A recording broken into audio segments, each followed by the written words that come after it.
కబ్జాలపై హైడ్రా ఉక్కుపాదం మోపుతున్న టైంలో సినీ నటుడు అక్కినేని నాగార్జునకు భారీ షాక్ తగిలింది.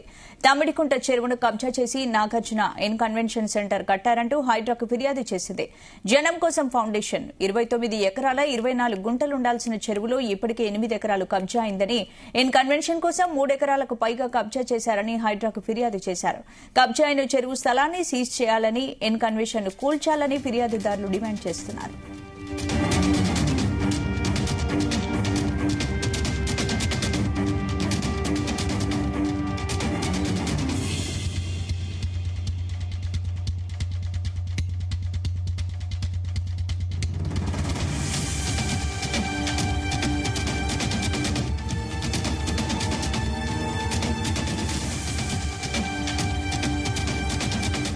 కబ్జాలపై హైడ్రా ఉక్కుపాదం మోపుతున్న టైంలో సినీ నటుడు అక్కినేని నాగార్జునకు భారీ షాక్ తగిలింది.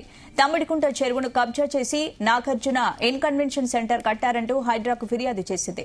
జనం కోసం 29 ఎకరాల 24 గుంటలు ఉండాల్సిన చెరువులో ఇప్పటికే 8 ఎకరాలు కబ్జా అయిందని, ఎన్ కన్వెన్షన్ కోసం 3 ఎకరాలకు పైగా కబ్జా చేశారని హైడ్రాకు ఫిర్యాదు చేశారు.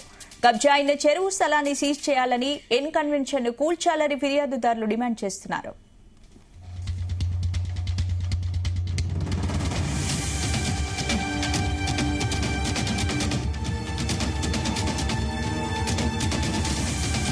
ఇదే అంశానికి సంబంధించి పూర్తి అప్డేట్స్ మా ప్రతినిధి రవితేజ అందిస్తారు. రవితేజ, హైడ్రా కూల్చివేతను కొనసాగుతున్నటువంటి టైంలో ఎన్ కన్వెన్షన్ నిర్మించినటువంటి ఫౌండర్ అక్కినేని నాగార్జున పేరుని ఇంక్లూడ్ చేస్తూ మాదాపూర్ లో ఉన్నటువంటి ఎన్ కన్వెన్షన్ ని కూల్చివేయాలంటూ కూడా జనం ఫౌండేషన్ అంటూ ఓ స్వచ్ఛంద సంస్థ హైడ్రా కమిషనర్ ని కలిసి ఈ ఫిర్యాదు అందజేసింది. ఈ ఫిర్యాదులో అనేక అంశాలను కూడా ప్రస్తావనకు తీసుకొస్తూ ఎన్ కన్వెన్షన్ కానుకొని ఉన్నటువంటి 29 ఎకరాల ఇది తుమ్మికుంట చెరువు పరిధిలోకి వస్తుంది. ఈ తుమ్మికుంట చెరువు పరిధి 29 ఎకరాలు. 29లో కనీసం 3 ఎకరాల 20 గుంటలు N convention founder Akkineni Nagarjuna కబ్జా చేసి దాంట్లో ఎన్ కన్వెన్షన్ ని పొడిగించి నిర్మాణం చేపట్టి దాన్ని కన్వెన్షన్ కిందకి మార్చాడంటూ కూడా కొన్ని అభ్యంతరాలు వ్యక్తం చేస్తూ జనం ఆర్గనైజేషన్ వారు హైడ్రాకు ఒక ఫిర్యాదు అందజేయడం జరిగింది. చాలా రోజుల నుంచి N convention illegal construction, illegal గానే ఈ కట్టడాలు జరిపారు.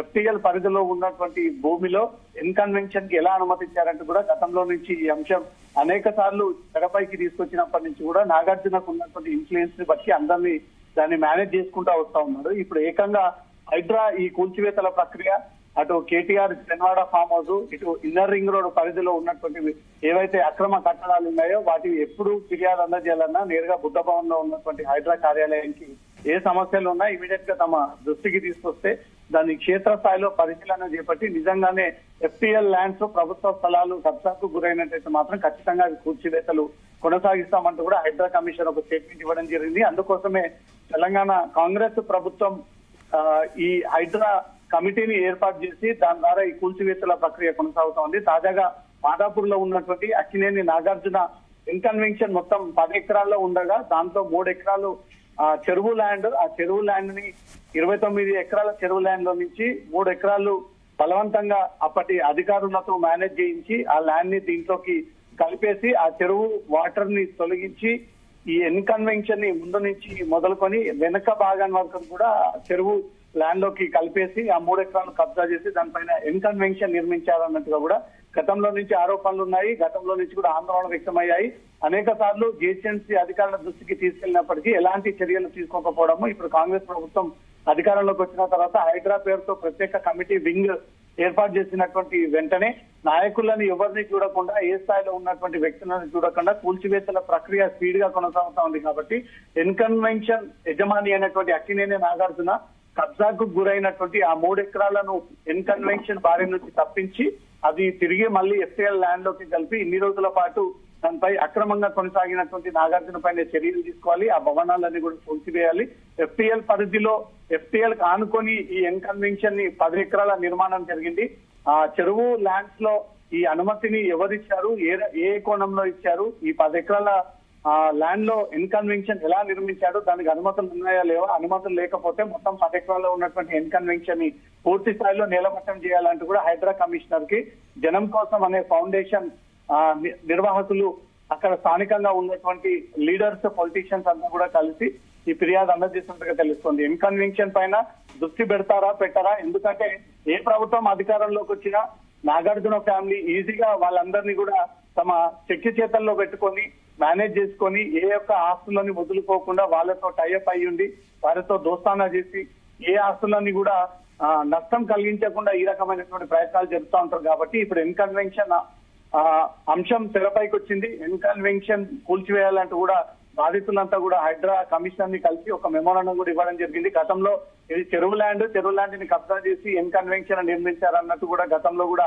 వాళ్ళ అభ్యంతరాలు వ్యక్తం చేసినప్పటికీ ఇప్పటి వరకు కూల్చివేయకపోవడము, నోటీసులు అందజేయడము, కోర్టుకి ఈ అంశం చేరడము, ఈ ఇల్లీగల్ వ్యవహారం పైన ఇప్పటి వరకు రాష్ట్ర ప్రభుత్వం చర్యలు తీసుకోలేకపోయింది. ఇప్పుడైనా కాంగ్రెస్ ప్రభుత్వం కొత్తగా ఏర్పాటు చేసినటువంటి హైడ్రా టీం ఇన్కన్వెన్షన్ ని పూర్తి స్థాయిలో క్షేత్రస్థాయిలో పరిశీలన చేపట్టి ఈ 10 ఎకరాలు ఎఫ్టీఎల్ పరిధిలోకి వస్తుందా, ఈ 3 ఎకరాలు మాత్రమే ఎఫ్టీఎల్ పరిధిలోకి వస్తుందా, ఈ ఇన్కన్వెన్షన్ నిర్మాణం సక్రమంగానే జరిగిందా, ఇల్లీగల్ గా సాగిందా, చెరువు కానుకొని ఉన్నటువంటి జాగాలలో ఎలా వీళ్ళు అనుమతులు లేకుండా ఈ కన్వెన్షన్ ఏర్పాటు చేశారు, వీటన్నిటిపైన హైడ్రా పరిశీలన చేసి ఆ రిపోర్ట్ తెప్పించుకొని ఇల్లీగల్ అని తేలితే మాత్రం ఖచ్చితంగా నాగార్జునకు చెందినటువంటి ఇన్కన్వెన్షన్ ని పూర్తిగా నీలమట్టం చేయాలి, అన్ని కూడా కూల్చివేతలు చేయాలి. ఇన్ని రోజుల పాటు అక్రమంగా కొనసాగినటువంటి నాగార్జున పైన చర్యలు తీసుకోవాలంటూ మాత్రం ఈ ఫౌండేషన్ నిర్వాహకులు ఒక మెమోరాండం ఇచ్చారు. హైడ్రా దీనిపై పరిశీలన చేపట్టి తొందరలో ఒక నిర్ణయం తీసుకునేటువంటి అవకాశం ఉంది. స్పందన అంటే రవితేజ, ఇప్పుడు కబ్జాలపై హైడ్రా ఉక్కుపాదం మోపుతున్న టైంలో తమిడిగుంట చెరువును కబ్జా చేసి నాగార్జున ఇన్కన్వెన్షన్ కట్టారని హైడ్రాకు ఫిర్యాదు అందింది. కాబట్టి ఏంటి మరి ఇన్కన్వెన్షన్ కూల్చాలని కూడా ఫిర్యాదుదారులు డిమాండ్ చేస్తున్నారు. మరి ఏ విధమైన చర్యలు తీసుకునే అవకాశం ఉంది? ఈ 10 ఎకరాలు ఇన్కన్వెన్షన్ నిర్మాణానికి సంబంధించి రికార్డ్స్ ఏ రకంగా ఉన్నాయంటూ కూడా ముందుగా హైడ్రా శేర్లింగంపల్లి రెవెన్యూకి సంబంధించినటువంటి పూర్తి నివేదిక అంతా కూడా తెప్పించుకొని క్షేత్రస్థాయిలో ముందుగా ఆ లొకేషన్ కి వెళ్లి చెరువుకు ఆనుకొని ఇన్కన్వెన్షన్ ఎంత దూరం డిస్టెన్స్ లో ఉంది, చెరువులోనే ఈ ల్యాండ్ ని కబ్జా చేసి నిర్మాణం చేపట్టారా, ఈ 10 ఎకరాలకు అనుమతి ఉందా, ఎఫ్టీఎల్ పరిధిలో కొన్ని మీటర్ల వరకు ఎలాంటి నిర్మాణాలు చేయకూడదు అంటూ కూడా రూల్స్ అండ్ రెగ్యులేషన్స్ ఉన్నప్పటికీ ఈ ఇన్కన్వెన్షన్ ఏ రకంగా నిర్మాణం చేపట్టారు, వాటికి అనుమతి ఇచ్చినటువంటి అధికారులు ఎవరి ప్రభుత్వంలో ఈ నిర్మాణాలు జరిగాయి, అప్పటి నుంచి ఇప్పటి వరకు వాటిపైన ఎందుకు చర్యలు తీసుకోలేదు, ఇప్పటి వరకు ఇన్కన్వెన్షన్ అవకతవకలపై, అక్రమాలపై, కబ్జాలపై ఎన్ని ఫిర్యాదులు వచ్చాయి, వాటిని అన్నిటిని కూడా తీసేందుకు పక్కకు పెట్టారన్నట్టు కూడా కాంగ్రెస్ ప్రభుత్వం దానిపైన దృష్టి పెట్టి ఆ పూర్వ ట్రాక్ రికార్డు అంతా కూడా బయటికి తీస్తే ఖచ్చితంగా ఇన్కన్వెన్షన్ సంబంధించినటువంటి డొంక మొత్తం కదిలేటువంటి అవకాశం ఉంది. ఇప్పటికీ హైడ్రాక్ ఒక ఫిర్యాదు అందజేసినటువంటి దాంట్లో అన్ని ఆధారాలన్నీ పొందుపరుస్తూ లోకాయుక్తాలో ఇచ్చినటువంటి ఫిర్యాదులు, గతంలో హెచ్ఆర్సీలో ఇచ్చినటువంటి ఫిర్యాదులు, స్థానిక పోలీస్ స్టేషన్ లో, హైకోర్టులో వేసినటువంటి పిటిషన్స్ వీటన్నిటిని కూడా జతపరుస్తూ ఎన్ని ప్రయత్నాలు జరిపినా ఇన్కన్వెన్షన్ నాగార్జునకు చెందినది కావడము, అధికారులు ఎవరు కూడా దానిపైన ఇంట్రెస్ట్ చూపకపోవడము, హై ప్రొఫైల్ ఉన్నటువంటి ఒక వ్యక్తి కాబట్టి అతని దగ్గరికి వెళ్లకుండా, అతనికి నోటీసులు అందజేయకుండా, అతని కన్వెన్షన్ ని కనీసం పరిశీలించకుండా ఇన్ని రోజుల పాటు అధికారులంతా కూడా మేనేజ్ అయ్యి నాగార్జున ఇన్కన్వెన్షన్ ని కాపాడుకుంటూ వస్తా ఉన్నారు. ఇప్పుడు హైడ్రా ఆ రకంగానే వ్యవహరిస్తుందా, లేదా అందరిలాగానే నాగార్జునని సాధారణ వ్యక్తిలాగా భావించి ఒక సాధారణ పౌరుడు ఏదైతే కబ్జా గురి చేస్తే ఏ రకంగా నిలమట్టలు చేస్తారో ఆ విధంగానే భావించి ఇన్కన్వెన్షన్ నిజంగానే అక్రమం ల్యాండ్ సంబంధించినటువంటి నిర్మాణం జరిగినట్టయితే, చెరువుకు సంబంధించి 3 ఎకరాలు కబ్జా చేసినట్టయితే చెరువుకు ఆనుకొని కన్స్ట్రక్షన్ చేయకూడదు అంటూ కూడా రిజిస్ట్రేషన్ యాక్ట్ ఉన్నాయి కాబట్టి ఆ యాక్ట్ ని ఉల్లంఘనకు పాల్పడుతూ ఈ నిర్మాణం జరిగింది. కాబట్టి వీటిపైన హైడ్రా చర్యలు తీసుకోబోతుందా, లేదా అది సక్రమమైనటువంటి నిర్మాణమే, ప్రాపర్ గానే ఆ నిర్మాణాలు జరిగాయి, అన్ని అనుమతులతోటే నిర్మాణాలు జరిగాయి, ఆ ఎఫ్టీఎల్ పరిధిలోకి రాదంటూ మాత్రం హైడ్రా ఏదైనా క్లీన్ చిట్ ఇస్తుందా అనే దానిపై మాత్రం హైడ్రా దీనిపైన కసరత్తు చేసి ఆ నివేదిక తెప్పించుకొని డాక్యుమెంట్ అంతా పరిశీలన చేపడితే హైడ్రా తీసుకుపోయేటువంటి చర్యల్ని బట్టి ఒక క్లారిటీ వచ్చేటువంటి అవకాశం ఉంది. స్పందన అంటే రవితేజ, అంటే దీనికి సంబంధించి సినీ నటుడు నాగార్జున కానీ నాగార్జున టీం కానీ ఇప్పటివరకు రెస్పాండ్ అయ్యారా? ఇప్పటి వరకు ఈ అంశం వెలుగులోకి రాలేదు. గతంలో ఈ ఇన్కన్వెన్షన్ సంబంధించి కొంత హడావిడి జరిగినప్పటికీ కొంత అధికారాన్ని ఇన్ఫ్లుయెన్స్ చేసి నాగార్జున ఇష్యూని ఎక్కడక్కడ సెటిల్ చేయడం జరిగింది. ఇప్పుడు హైడ్రా నెల 40 రోజుల నుంచి స్పీడప్ గా ఈ పని చేస్తా ఉంది, ఇమ్మీడియట్ గా కూల్చివేత జరుపుతా ఉన్నారు, ఇన్స్టాంట్ గా వారికి వచ్చినటువంటి రిపోర్ట్ ప్రకారంగా కూల్చుకుంటూ వెళ్తా ఉన్నారు. కాబట్టి ఇన్కన్వెన్షన్ విషయంలో కూడా అదే తరహాలో అదే స్పీడ్ లో ఈ కూల్చివేతలు జరగాలి అంటూ మాత్రం పబ్లిక్ నుంచి కూడా డిమాండ్ పెరుగుతా ఉంది.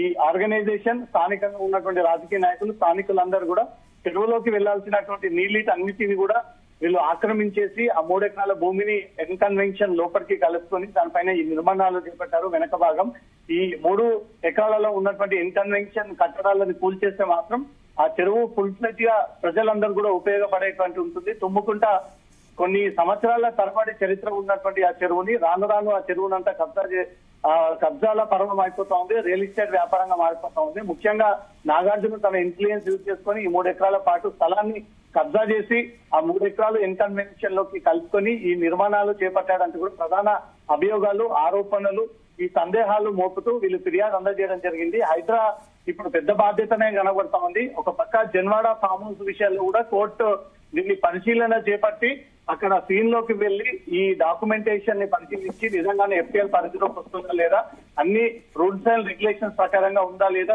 చూసి దానిపైన యాక్షన్ తీసుకోవాలంటూ కూడా జన్వాడకు సంబంధించినటువంటి అంశం పైన హైకోర్టు ఆదేశాలు ఇవ్వగా ఇప్పుడు ఎట్ ఏ టైం ఈ రోజు పబ్లిక్ తరఫున ఎన్కన్వెన్షన్ ని కూల్చివేయాలి. నాగార్జున చాలా రోజులుగా ఈ ఇల్లీగల్ కన్స్ట్రక్షన్ ని అడ్డు పెట్టుకొని ఇక్కడ ఎన్కన్వెన్షన్ ని రన్ చేస్తా ఉన్నాడు. చాలా మంది హయ్యర్ అధికారుల్ని దీంట్లో ఇన్ఫ్లుయెన్స్ చేసి ఎవరు దాన్ని టచ్ చేయకుండా అవంతా కూడా డీల్ కుదుర్చుకొని ఈ రకంగా వ్యవహరిస్తా ఉన్నాడు. హైడ్రా దీనిపై దృష్టి పెట్టి ఈ తొలగింపు చర్యలు కొనసాగించాలి. 10 ఎకరాలు ఎఫ్టీఎల్ కానుకొని ఉంది, అంతా కూడా ఎఫ్టీఎల్ లాంటితో వస్తుంది. ముఖ్యంగా ఎఫ్టీఎల్ చెందినటువంటి 3 ఎకరాలను మాత్రం కాపాడాలంటూ మాత్రం వీళ్ళు మెమోరాండం ఇవ్వడం జరిగింది.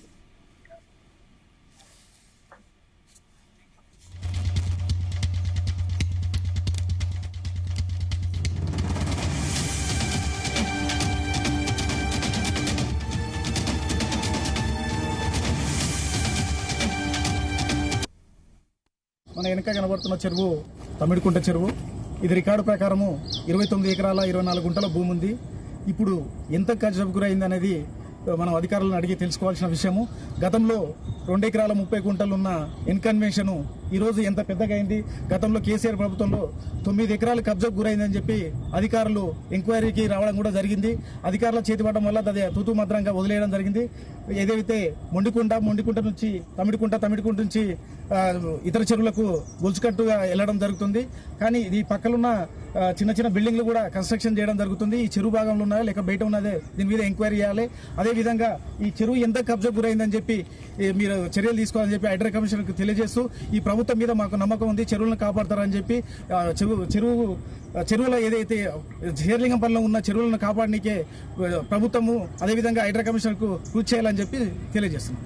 ఈ హైడ్రా ఏదైతే తీసుకుంటున్న చర్యలు చూస్తుంటే మా జనం కోసానికి కూడా ఆశ చిగురించింది. అందుకనే నిన్న తమ్మిడి చెరువు మీద రంగనాథ్ ఐపీఎస్ హైడ్రా కమిషనర్ గారికి ఫిర్యాదు చేసినాం. ఆ ఫిర్యాదులో గతంలో ఒకే సంవత్సరంలో 2013లో మాకిచ్చిన ఆర్టీఐలో రెవెన్యూ విభాగం ఇచ్చిందో ఆ రెవెన్యూ విభాగం ఏ రిపోర్ట్లు అయితే ఇచ్చిందో ఆ రిపోర్ట్లను డాక్యుమెంట్ ఎవిడెన్స్ రంగనాథ్ గారికి ఇవ్వడం జరిగింది. దాంతో పాటు ఫిర్యాదుతో పాటు ఏదైతే తమ్మిడి చెరువు విస్తీర్ణం ఎఫ్టీఎల్ బఫర్ జోన్ చెరువు అక్కడ ఏదైతే ఆక్యుపై అయి ఉన్నదో ఎన్కన్వెన్షన్ దాని వివరాలను వివరంగా రంగనాథ్ గారికి వివరించడం జరిగింది.